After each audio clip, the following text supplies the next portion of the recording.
Gotta go backwards.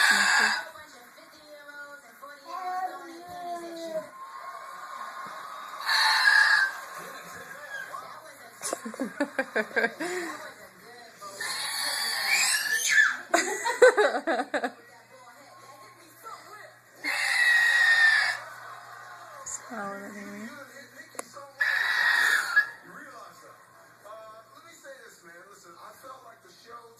She made me about ill that night. She told that little 16-year-old boy that she was so in love with him, she wanted to have his baby.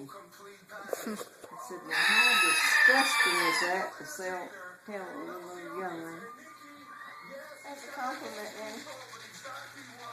That's a compliment.